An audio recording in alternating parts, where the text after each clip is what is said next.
So we've talked about the hundreds and hundreds of things that a business can barter for. Sure. Whether they're bartering their goods or services or the things that they can acquire. Obviously, there's a very vast list of things that they can sell and or obtain through the organized bartering system.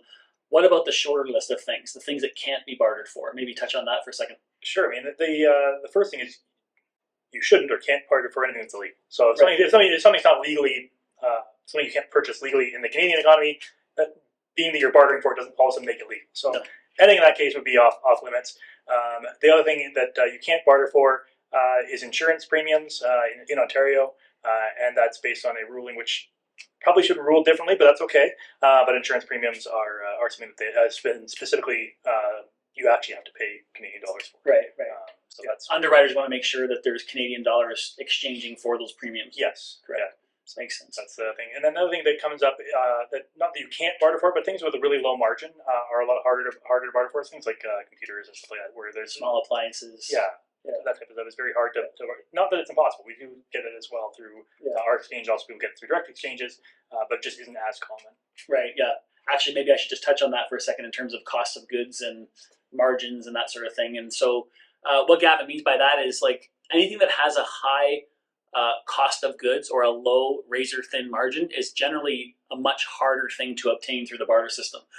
Things like you just said, electronics, small appliances, even tires. So the fact is some of these product-based businesses, when they choose to participate with barter, they're able to sell their goods onto the system, but they have a bit of a higher cost associated with it. And so it becomes more cost prohibitive to do a lot all at once. Typically, they might be focusing on overstock, idle inventory that's already what we call sunk cost merchandise. Those types of things they're able to barter more of. But if I was to call up a tire store and say, hey, we need 8 sets of tires for a delivery company and they have to be these specific tires, really that's going to be a transaction that more often than not a tire supplier isn't going to want to do in barter because they're having to actually fork over 60 to 80% of the value of that transaction in Canadian dollars to their supplier. So that sort of thing. So there's this kind of scale of what we call the cost of goods sold scale. So every business has their cost of goods sold. And so typically it's easier for businesses on the lower end of the cost of goods sold scale, the higher profit margin businesses to do a lot more barter.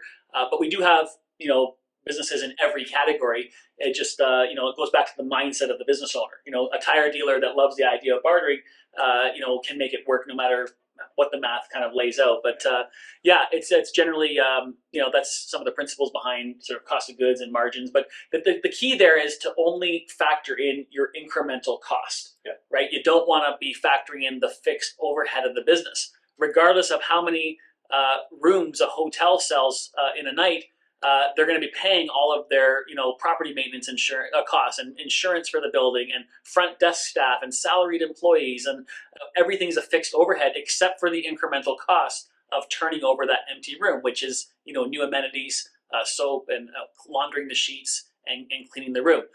So that's the incremental cost. So when you're looking at a bartering transaction, a small business needs to only recognize their incremental cost of goods in the transaction, right, and not their fixed overhead. So it's super important.